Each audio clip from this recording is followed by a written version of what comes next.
Hello and welcome to the Full Moon Effect. I'm Patrick. And I'm Caz. And this is the podcast dedicated to a film-by-film analysis of full moon features and the work of Charles Band.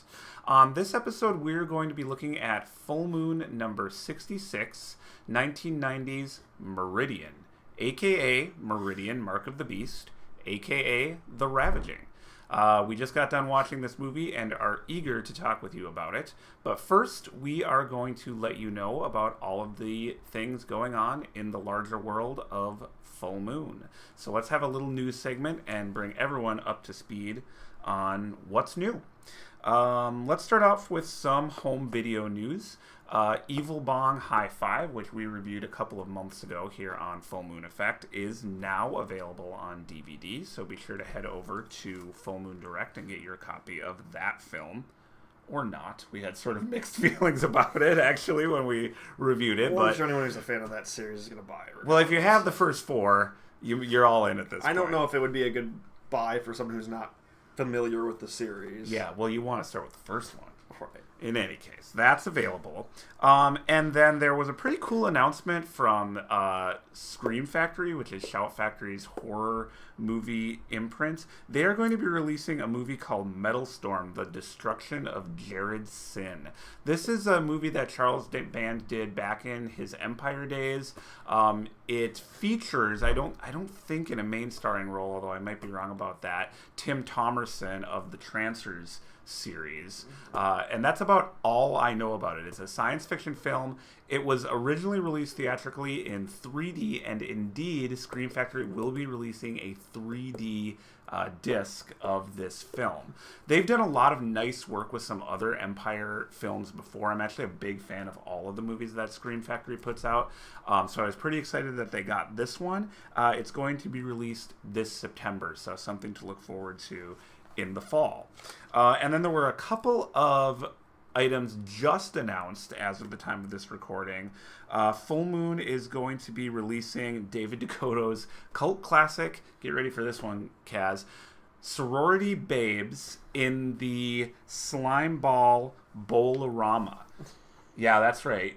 Everyone's dreams has come true. This film was going to be released on Blu-ray on July 11th. So coming up pretty soon. My birthday is July 13th, so if anybody is feeling generous.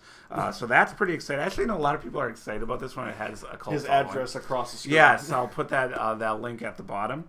And then they also announced, the same day they announced that they're going to be releasing, Full Moon will be releasing a 1970 horror film called Hollywood Horror House on DVD, July 25th. This will be introduced by Haunted Hollywood's David Delval, and I guess this is part of what is sometimes referred to as the Horror Hague cycle.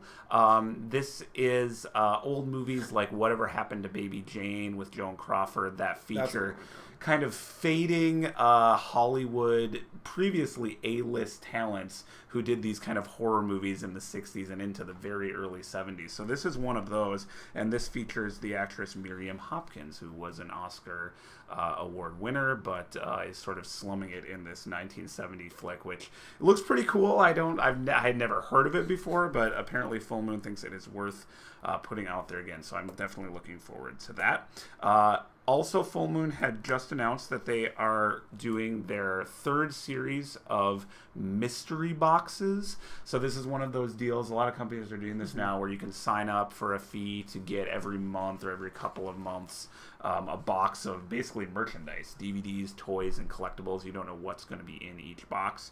But they've been doing this for a while, so they've just started their third series. And it's actually limited to only 100 units. So this is a pretty kind of limited run. So if people are interested in that, head over to Full Moon Direct and check that out. We'll provide links to all this stuff, of course.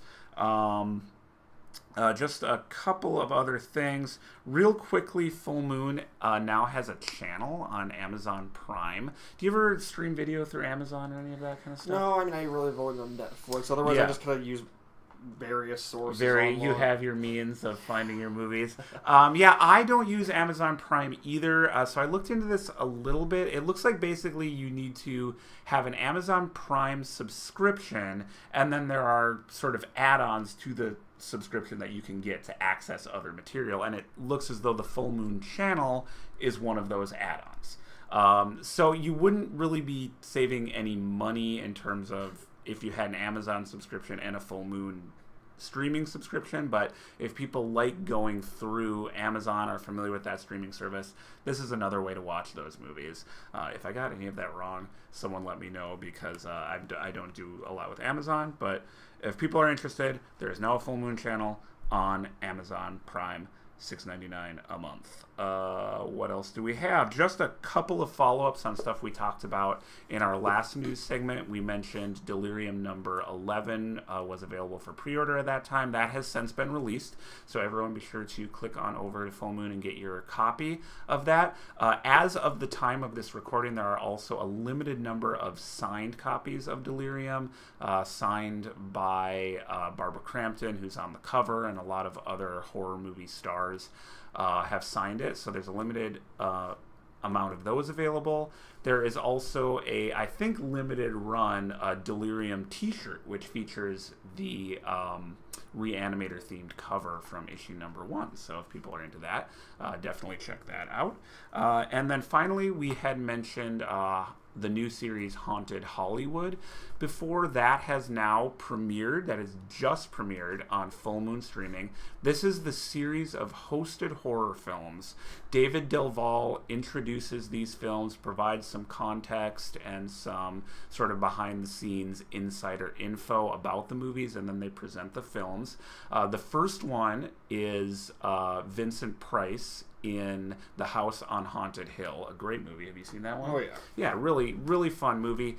And I watched it on the Haunted Hollywood presentation, and I'm definitely going to be a fan of this series. I love kind of horror films put into context. David Delval really knows his stuff, so I definitely recommend everyone check that out. It's going to be 20 episodes, I think weekly-ish. So yeah, keep an eye on that series on Full Moon Streaming. And that about does it for our news segment this time out. So we can jump into our discussion of Meridian, aka the Ravaging, however we want to call it. I'm going to prefer to call it the Ravaging Okay. because of a lot of ravaging. There was a lot of ravaging, and I don't know what the title Meridian would be referring to, but it's sort of mysterious, like the movie. And that's the title I always, referred to it as previously.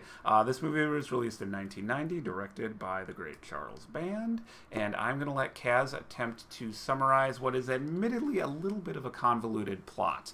Caz, can you explain to us what was going on in this movie, The Ravaging? Well, in the beginning, a shot that will come to confuse people, especially at the end. Mm-hmm. A bunch of circus folk or performers walk out of what appears to be a giant statue with a gaping maw, like a mouth that's opened, and there's a blue light shining from the interior of this statue, and they all walk out. Mm-hmm. All performing, a guy throwing torches around, some guy juggling. Yeah, it's a very dreamlike, kind of surreal. Well, yeah, and the music the music throughout the movie kind of plays into certain scenes a lot like that, where it's it has a very dreamlike sound, very like synthy kind of quality to it. Anyways, that's what this shot kind of seemed like. It was very dreamlike.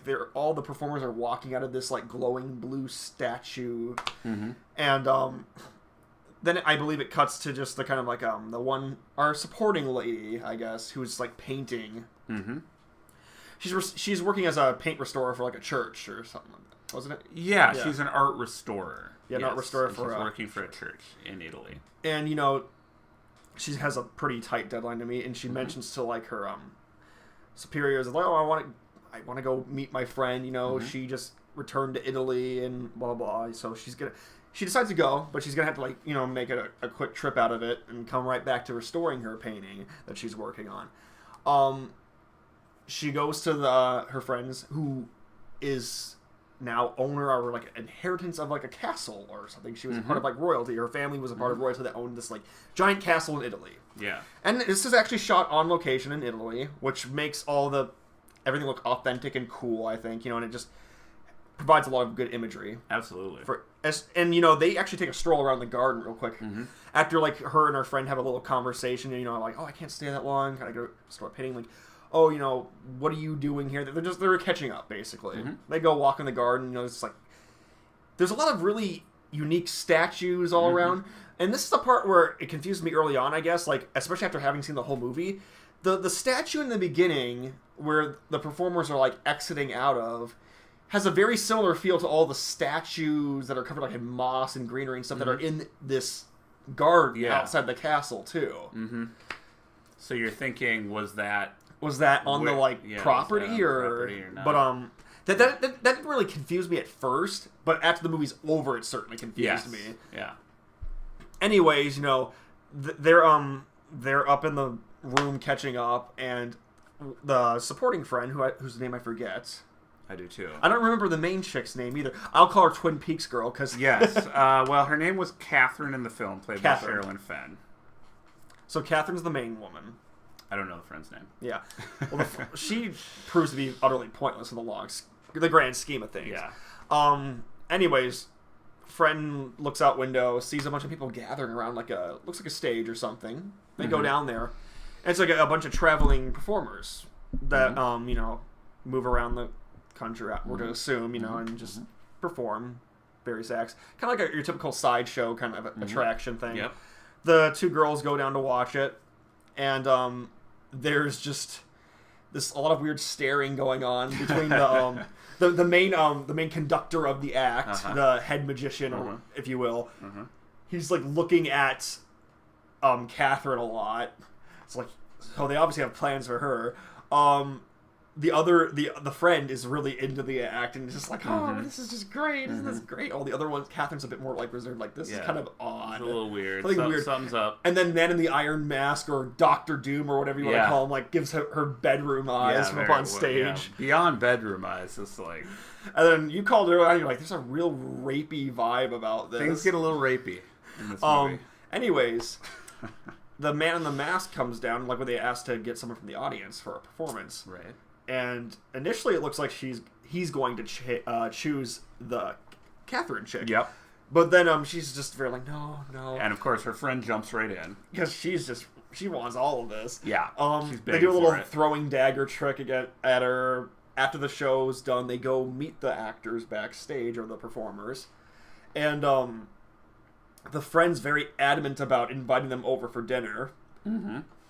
Catherine has her reservations at first, and like the head magician does some sweet talking. The head magician's not called Oliver, is he? Or is that just like the brother? Or they both call Oliver? Let's see. Oliver was the good one. Yeah. And Lawrence was the bad one. So yeah, Lawrence is the head magician. And some of those early scenes, yeah, I guess it would have been Lawrence. Lawrence, yeah. We'll just call him Lawrence, though. He's the evil head magician guy. Yep. He convinces them through some sweet talking to invite them over to dinner. They go there.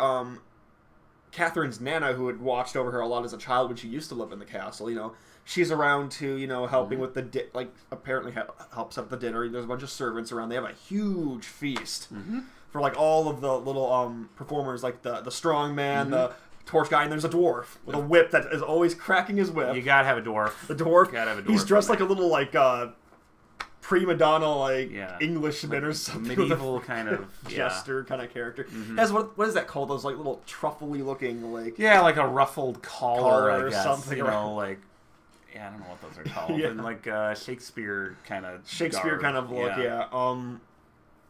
They're all being extremely rude at this feast. Just being loud and obnoxious as they like scarf down everything in sight. Yeah. And then the evil one, Lawrence, Oliver, these two are brothers now. The head magician and Oliver, the one who was in the mask, are two brothers that look very much alike, like twins, like identical twins. Yeah. And Lawrence, the evil one, kind of gives a bit of like a concoction to the dwarf, who slips it into a drink as they're forming a toast. And Catherine's opposed to toasting at first. She's like, I'm not into illusions. I'm into truth. There's a clash of like sensibility here. I guess. I guess. It's like, I'm not going to. Yeah, like it was funny because he's making a toast about how like no one got hurt and blah blah blah. It's nobody died. Well, I'd hope not. If you're a professional traveling actor, I'd hope no one dies during your performance. Right. Yeah. Especially if you're asking people up from the audience to throw knives at them. Celebrating the fact that nobody was killed during the performance, which, that's and a then, plus. She's like, I can toast to that. She had stuff, both girls had stuff slipped into their drinks. And I guess they were drugged? I mean... Oh, yes. They were clearly drugged. They weren't... But not in, the typical sense where you think they'd, pass out or something. No, they were put into this kind of dreamy, a weird, loopy hallucinogenic state of horniness. Yeah. Because not too long after it takes effect, they immediately strip the shirt off of the friend, and then Catherine's carried away by the guy in the mask. Mm-hmm. Wait, no, Lawrence at first. Into the one of the bedrooms. Yep. Begins feeling her up, strips her down, starts kissing her, and she starts getting into it. And this is all happening in a very slow motion montage of weird rapiness. Yes. She warms up to it pretty fast, though, which is kind of fucking odd, but I mean, whatever. Yeah. That's why I was starting to question whether it was an aphrodisiac they gave him or something. Yeah, it was, clearly the drug put them in some sort of state, right, where they're... He slips out of the room, Lawrence does. She starts to cry, but it's oh no, my Prince Charming. Yep. And then, he gets her all worked up, yep, and then Oliver swoops in. Twin comes in. Takes off the mask. You see, it's revealed that he's a twin. Yeah. And then, he ends up having sex with her, and then mid-coitus, he turns into a freaking. I thought to be a werewolf at first, but it's actually just a beast kind of Beauty and the Beast kind of thing, where he's just a big, hairy, hulking, slouched guy, and he's got a weird face. Yep. Not really a muzzle per se, just a bit of a weird, contorted, bumpy face. Yeah, it's just an odd-looking creature. Yeah, a pretty cool-looking creature, I thought. It was. So yeah, he transforms, and they keep going away, going at it. And then Lawrence goes and screws the friend. The friends. Yeah. So they just swap. That's what brothers do. Jesus. That's what brothers do. Anyways, in the morning, they both have a sense that, of what kind of went on. And they're in... And this is, one of the weirdest parts of the movie for me, is the friend's I'm sorry, what... Well, initially when they first wake up, the Nana shows up. Uh-huh. And Catherine's fretting over what might have happened last night, and she doesn't decide to tell the Nana anything or whatnot. Then the friend shows up. They start talking about it. It's no, you shouldn't blame yourself. I'm the one who invited them in, or something like that. Mm-hmm. And then I think it was Catherine suggested, shouldn't we go to the cops or something? No, as the friend said, we should call the cops. Yeah, call the police. Do you think we should call the police? It's I think. Yeah. And then the one's no. Yeah.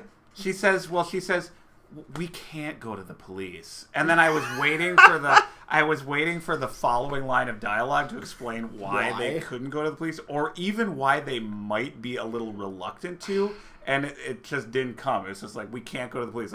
Okay, that's off the table. Which, I mean, of course, it would have ended the movie. But it's very odd. These girls were essentially raped. Right. There really was no good reason they couldn't go to the police, but they chose not to do that. Also, I mean, I guess I almost feel maybe Catherine had some lingering feelings. Obviously, she was really into it. So maybe that was her reasoning. But the friend, I would have thought would have been a bit more uptight about it. I don't know. Yeah, it's sort of disturbing. Really. Anyways, yeah.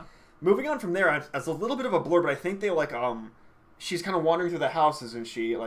Randomly, Catherine is. The friend leaves to go back to her job of restoring the painting. Yep. Catherine starts wandering through the house, and a lot of really good hallway shots of just the interior of this castle, which is very beautiful and old. Charles Band had a good location, and he was determined that we saw it to use it. Unlike our previous one, Crash and Burn, these were actually interesting hallways, and they actually did a better job of establishing the kind of frame of space of where everything was.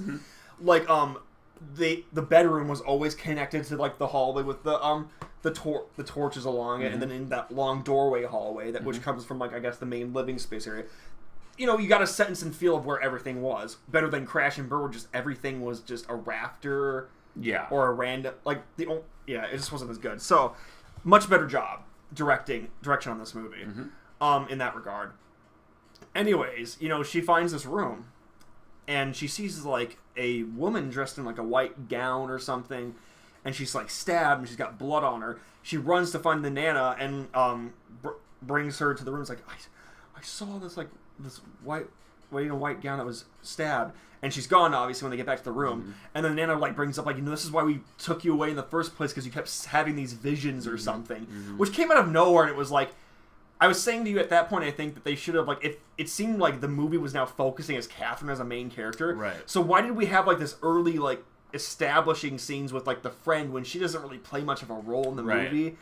And it would have been nice to, like, have, like, a tighter narrative, like you were saying, to maybe, like, just establish it through a flashback or something. Maybe her as a kid having these visions, so it just seems like everything's progressing in a natural manner. The idea of a character having there's a lot of elements to this movie. There's just a lot in there. It's a very complex backstory. There's a lot going on, and to have a character have some kind of vague psychic abilities or some kind of connection that's only like just dropped on visions, you in the first 30 minutes. Yeah, like that kind of thing kind of needs to be set up like right away, I think. Right. But so anyway, she has this vision. Yeah. So the nun like brings up that she had that happen as a child, and the dad initially like took her away from the castle because he wanted to protect her from apparently that, but it was much more than that, obviously, as we've come to learn.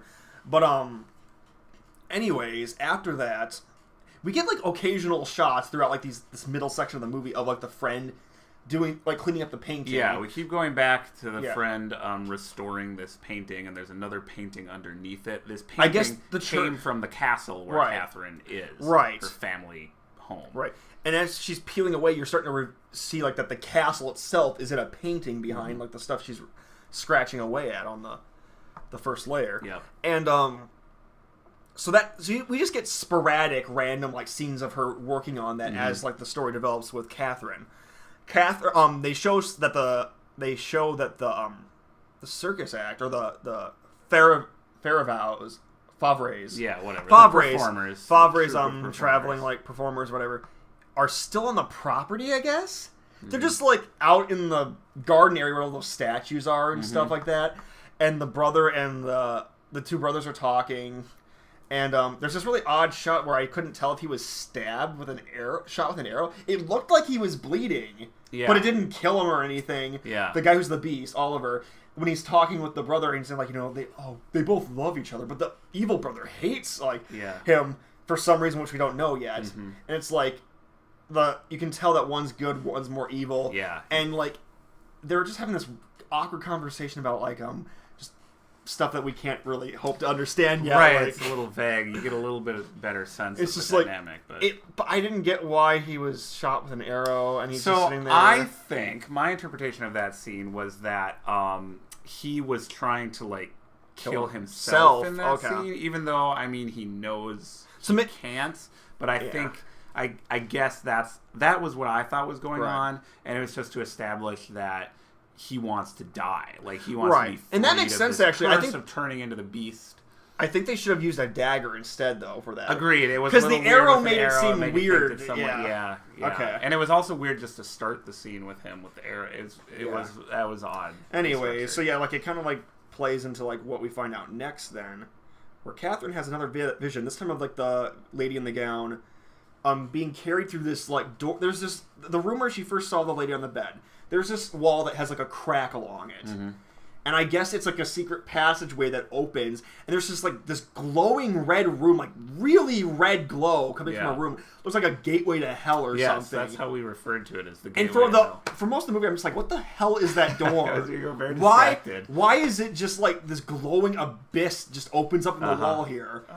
The door slides open from the crack like it's a secret passageway, but there's like this ominous red glow coming from it. Yeah. She sees a vision of the beast walking out with the killed woman, putting her on the bed as she's already like bleeding and everything. Catherine, assumes that the beast killed her. Yep. And she goes to the Nana again, and like says like, "Oh, I found a beast," or she passed out or something, and the Nana finds her along with another servant or something. They get her to a room, and then when she wakes up, she tells the Nana how what she saw. And then the Nana knows more than she's been letting on, so she feeds her and tells her the story of how her father's sister was the one that she's seeing that was killed. Though she didn't know about any beast or whatever that was the one that killed him or anything. Mm-hmm. But, that was something that happened, and that the father was seeing visions of the woman as well, like his sister. Mm-hmm. And so, he wanted to protect her from all that, so that's why they moved out of the castle, away from it all, to, like, America, if I recall. Yep. And, then we go to another, like, a scene then where, like, I think Catherine meets the good one outside of the castle, right? Oliver, I believe? Yeah, that sounds right. Yeah, sees Oliver outside the castle and says, like, you should leave or whatever, like, why are you... Right. And, she's assuming that he's kind of like, she doesn't know about the whole twin thing yet. Mm-hmm. And she's just really like, I can't remember if he kind of like woos her a little bit too or something. He starts... He's talking about this bond between them. Right. That, but he's kind of buying it, but not really. She does feel some sort of connection to him, but like she's not really all on board yet. Yeah. He did rape her. Yeah. I hope she wouldn't be all on board yet. A little hesitant. But not as hesitant as you might think. Right. And then I'm actually confused about what comes next. Oh gosh, I don't remember exactly in the sequence what happens. There's a lot of there's more visions of this. Oh, she has a dream of the beast killing her. Okay. That's right. Like of the beast, like, her like kissing and making out again. Right. And then she gets stabbed by him, and she wakes up and the Nana's like, it was just a dream. Yeah. Or something. Yeah. And then and I think that's at that point when like things really start kicking to the next level, where the friend who's going at the painting reveals a woman dressed in red at the bottom and like the sleeve of another person next to her, but she hasn't revealed it yet. But what was funny is like the moment she like reveals it, it's like, Catherine. Right. I don't see a damn resemblance at all. Like, there's nothing.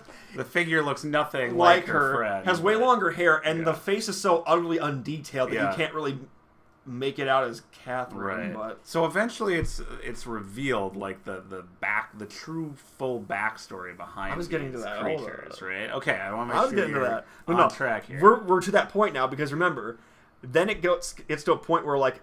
I love how these guys are just wandering around the property, like the performers. Yeah. Oh, it's they're like creepers to the. They're just living on the property, yeah, I guess. Very Anyways, creepy. She actually has a one-on-one finally with the Nana was talking with her, like, do you think this person, this beast you're seeing, could have done this to like this woman's like, I don't, because she has a conversation with the guy where she finds out he's the beast or something, right? I believe. Yeah, she knows. But then she doesn't sense an air of evil about him though. Yep. So then she has a conversation with the Nana, saying that like, do you think this guy could have done this? Like, I don't think he did or whatever. And then that's when she goes back to that one bedroom several times. This time, like, doesn't it? Oh, she finds it and it opens up for her, and she wanders down the stairs, sees like a vision of like the sister getting stabbed. At this point, the friend reveals the other side of the painting, which is like the guy who looks like the magician. It looks like the magician twins. Cut back to Catherine. What appears to be Oliver starts talking to her and tells her the story of what's really going on. Right. That 400 years ago, the original lady of the castle was killed. Like he had to kill her. Now I don't think Oliver's the one that killed her, was it? Or did he?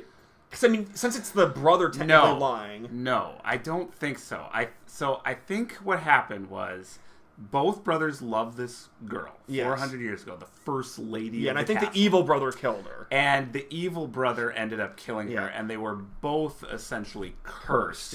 By the father. By the father of that lady of the castle, and the good brother Oliver was cursed to turn into a beast whenever he felt love towards someone.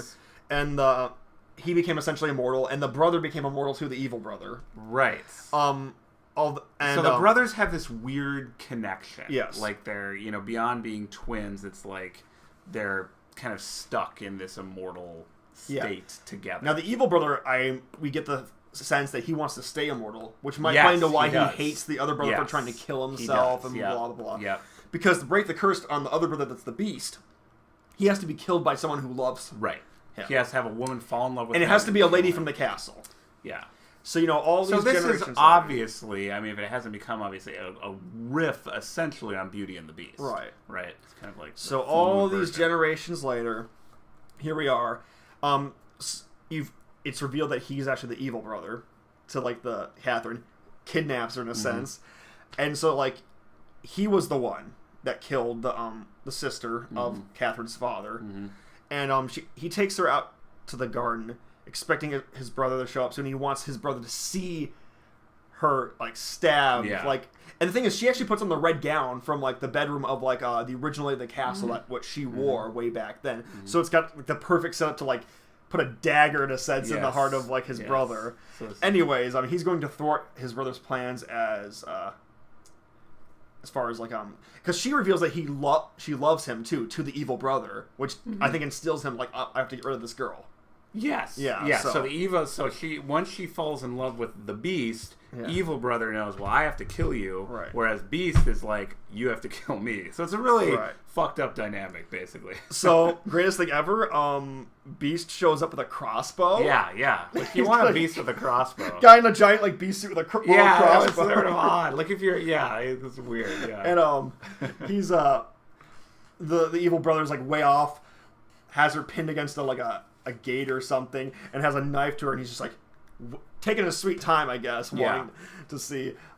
As he's about to fire, dwarf guy, who was the only one that was really showing up. He showed up earlier too when the brothers were having their conversation as well. Right. He's the only one of the performers that really showed up outside of, like, the earlier part of the movie. Anyways, dwarf character. Well, you have to use the dwarf anyways. You gotta use the dwarf. The dwarf character hits him with a whip a bunch of times. Yep. The friend finally has something to do. She shows up. She just shows up out of the blue, sees what's going on. Yeah. And the Beast drops the crossbow. The guy's getting whipped. The Beast turns it on the dwarf, throws him out. And here's the grand point of having the friend in the movie. She picks up the crossbow and tosses it towards the Beast, who turns around, shoots the brother in the arm, pitting it. Thank God she was there. So much time is dedicated to the friend, and she serves no purpose to the plot other than to just show up and, like, toss the crossbow. Right. That's the only, like, proactive thing, because we're already being revealed what's going on at the castle. The painting thing doesn't need to happen at all. No new information to impart. That's a very odd choice, but I have a theory about that. So. But anyways, the one Catherine runs up to the Beast. They're giving, like, lovey-dovey eyes. The brothers creeps up behind, gets shot by the Beast again with a crossbow in the chest. He dies. And, it shows that he, like, the brother, Oliver, who's the Beast, is feeling the pain, too. Right. And he kind of collapses on the ground with them. But then he turns back to human form. So that begs the question, okay, so you could kill the brother to break the curse. Does that... Because I thought it had to be a lady of the castle dies, but if it was a loophole of, like, you have to love the person that kills...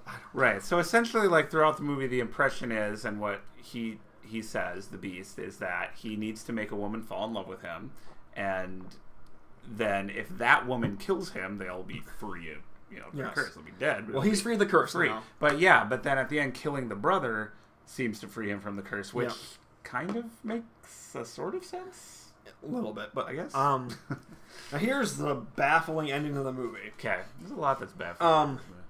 I forgot to mention that when she enters that gate in the room, that gate to hell in the room. Gate to hell, as we call it, where she gets to, like, the cellar area, that she sees the vision of the guy stabbing the sister. It answered my question that it wasn't a gate to hell, but it just has a really weird red glow, but then it just turns into a normal staircase with, like, torches. So it's basically a secret passage in the castle. Anyways, going back to, like, the ending, friend character just disappears, isn't heard of again after she throws after she throws the crossbow. It immediately cuts afterwards to, like, after nude Oliver walks up to his princess, like, it just cuts to the same shot from the beginning of the film, the weird statue with the open, like, mouth with blue light coming from it. All the performers are now entering back into it. And then eventually Oliver shows up with Catherine in tow. They're both holding hands, and they walk into this statue place. And they go... And the movie ends. Who knows where, The friend never gets a word in on anything. No, she's just gone. Or says anything. Shows up again after she throws the crossbow. It's just I guess she watched her friend Catherine just go into some like other realm that or was something, odd that they kind of forgot. And that was the end of the film. That was the end of the film. Okay, my goodness, that was a expert summarizing of this movie. It is an unnecessarily complicated backstory, I would say. So what was your kind of basic take on this movie? Like, did you like it? Did it work? I liked it. I mean, I enjoyed it. Mm-hmm. It had some baffling elements. Yeah. You know what? One thing that just occurred to me while you were summarizing it was like, I mean, the whole curse is so complicated, but like, okay, so he went to this castle 400 years ago. They fell in love with this one specific woman, and you know that's when the curse. Well, because apparently the traveling performers were like a generational thing. You know, it's been going on for generations. But here's my question, which just occurred to me as you were summarizing it. Okay, he needs a woman to fall in love with him and kill him. He thinks, but why are they so obsessed with this family in this castle? No, they said it had to be a lady from the castle. Oh, they did? Yeah. Okay, so that was in there. Okay, this is why I have you to pay attention. Which is why it confused me why the brother thing broke the curse, too. So. That I don't think really made any sense. I think they kind of, like, wrote themselves into a corner, and it's just like, oh, but yeah, if he kills the brother... There's gotta be another way! Right, yeah, it's just very weird. I won't kill him! Yeah, so... Yeah, it definitely... So, I basically... I basically like this movie. I did. I don't know that I can call it a good movie. No, but it was an average, at least, you know, in certain regards, well directed. The actors were pretty serviceable and good. Yeah, I think the actors were very good. The actors were good. Yeah, Sherilyn Fenn, and then the older woman who played the housekeeper, who we found out even the brothers weren't too bad. They had a ghost at one point. Even the brothers weren't too. I forgot about that. Yes, yeah. Another element thrown in there. It was the Catherine goes to like that church where the friend was. And confesses about her situation, and she I can't remember. She mentions to like the priest, and the priest like brings up that the owner of the castle or the nana or whatever has been dead for like 6 months, right? And so like she has a conversation with the nana then at the castle, like saying, "I know you're a ghost," and it's like. I'm just trying to help, you know, protect you. You have to find your own way, your own path to like end this curse and stuff like that. So yeah, there was that whole thing too. Right. Which really was completely unnecessary. There was really no reason to make the old woman a ghost. There was really no good reason. She knew enough about the tale anyways. There was really no good reason why the housekeeper, Nana, whatever, couldn't just tell her everything at the beginning. He said you have to figure it out for yourself, but there's really no reason for that. So, like a lot of full moon movies, there's a lot here, but I think it probably needed another pass at the script or editing to polish it. I wonder if they're thinking on that was they have to make sure that she falls in love naturally of her own accord. If she just explain everything up to them, maybe I don't know. Maybe that could be part of it, and then also part is just like we just need this, we can't narrative to work. Yeah, we just need this narrative to go for 90 minutes.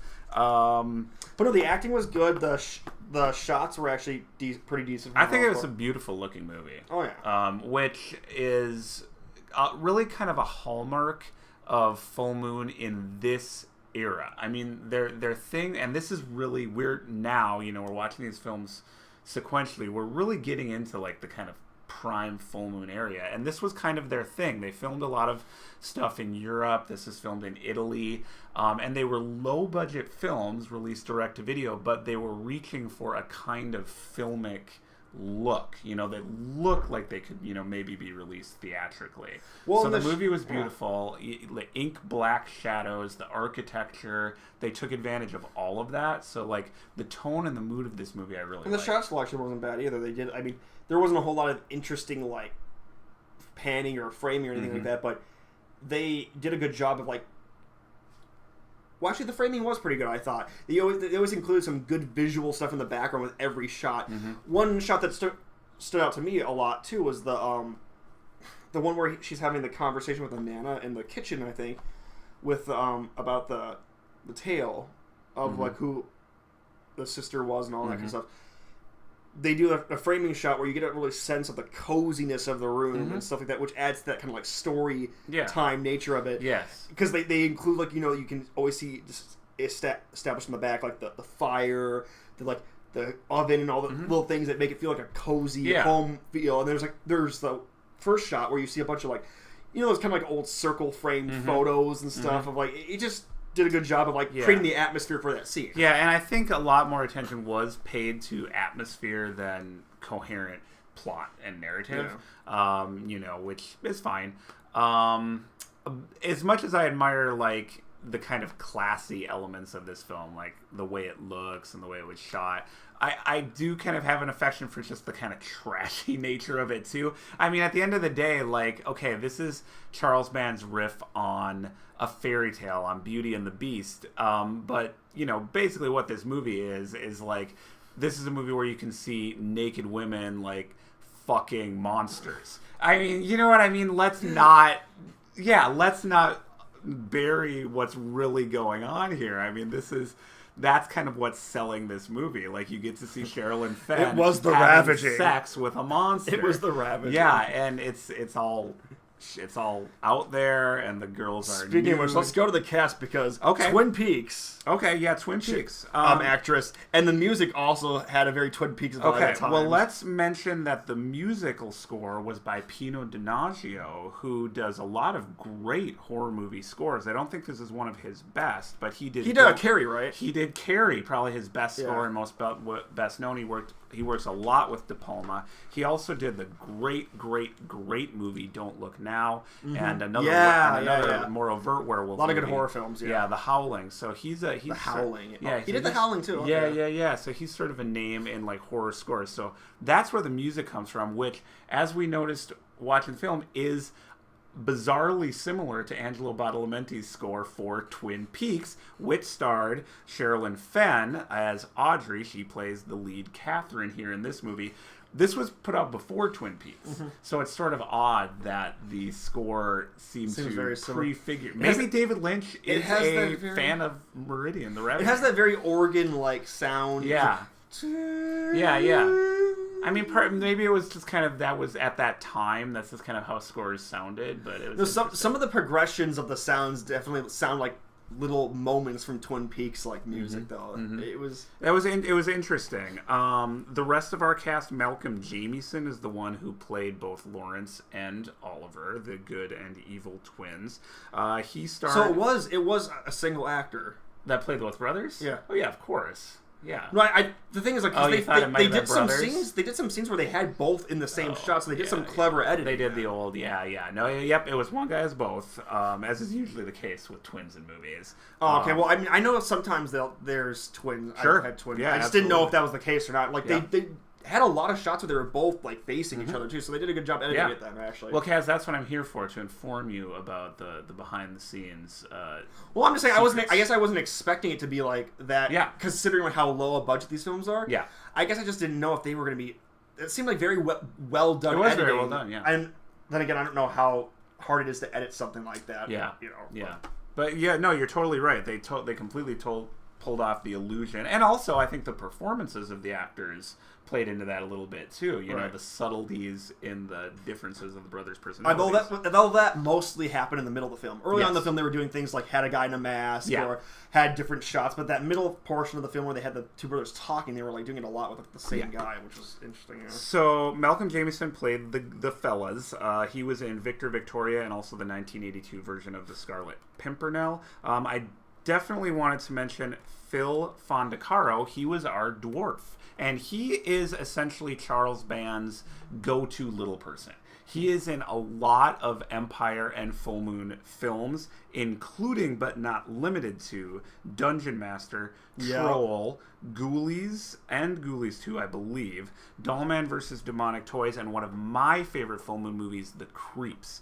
So he is a very familiar face to Full Moon Dungeon Master, I can see the resemblance for that, does a fine job here. Alex Daniels played the Beast, so while the brothers were played by the same actor, he seemed like a bit bigger and taller, so they probably had a come in and play the Beast, and as you might expect, he's done stuff like Star Trek The Next Generation, probably played a lot of big hulking aliens on there, I would imagine. Because I was actually mentioning that he looked like a Star Trek alien in the face a bit. So they got like a guy who's probably used to the big heavy makeup even like that. He also was in Sphere and Pearl Harbor. He is a former stunt double and current best friend of David Hasselhoff.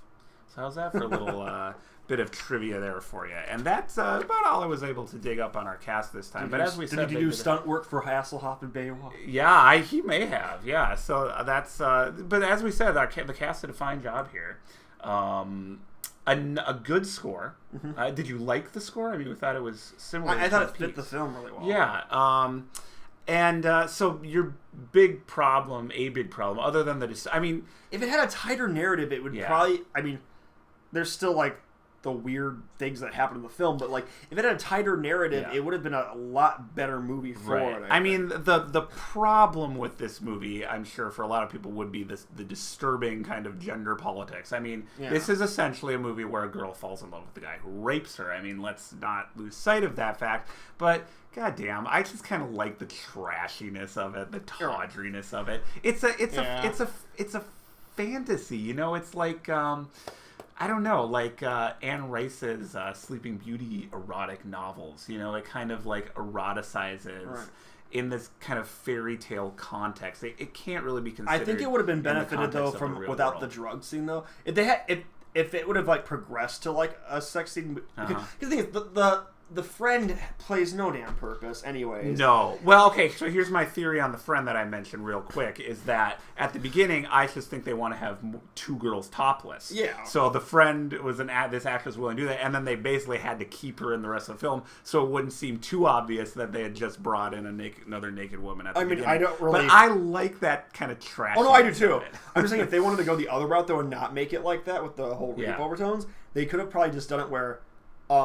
you could still have the friend there, but you know, like, though Catherine just feels a bit uncomfortable, maybe because like she's starting to warm up to like the mystique of the magician, and just kind of naturally ends up having sex with him or something. There's a lot better, probably smarter ways they could have done this, but I kind of like that. It doesn't matter to me either way. They were both I kind of like that it was played in presenting itself as just this serious romantic film, but at the same time just really wanting to show you girls having sex with monsters and this weird rapey kind of vibe. So it's not politically correct, but I like the kind of trashiness of that. I find it oddly it's not like this movie I think was intended for like an audience outside of that. No, I mean, it's in all the promotional material. I mean, I knew that's what I knew nothing about this movie, but I knew like it was like girls fucking monsters. So like if you've made it this far into the movie, you're not going to be offended by that kind of thing. So so I think a pretty good film. I would recommend it. Any kind of final thoughts on Meridian, aka The Ravaging, before we wrap up?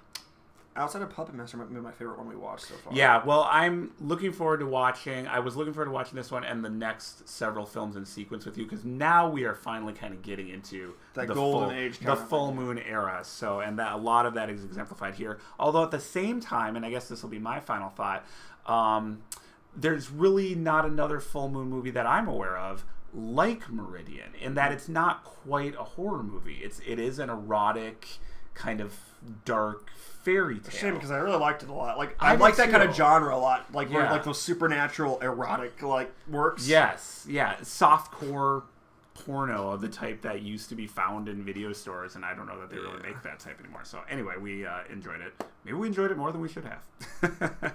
Well, I am definitely looking forward to the next movie we're watching in sequence. It's actually a little bit of a jump back into the Empire days. We're going to be talking about giant robots fighting giant monsters. No, it is not Pacific Rim. It is Stuart Gordon's stop-motion extravaganza, Robot Jocks. Really looking forward to this one, Caz. I should too, because I love Harryhausen films. I love stop-motion. All that kind of stuff. Got a lot of great special effects work by David Allen. That discussion we will save for next time. In the meantime, please like, comment on this video, and subscribe to the YouTube channel. Check us out on Facebook, where we post updates on all things full moon pretty frequently. And check out my other channel under the Patrick Markfort name. Brain Says Strange Things is a horror movie show I host on YouTube here with my brother.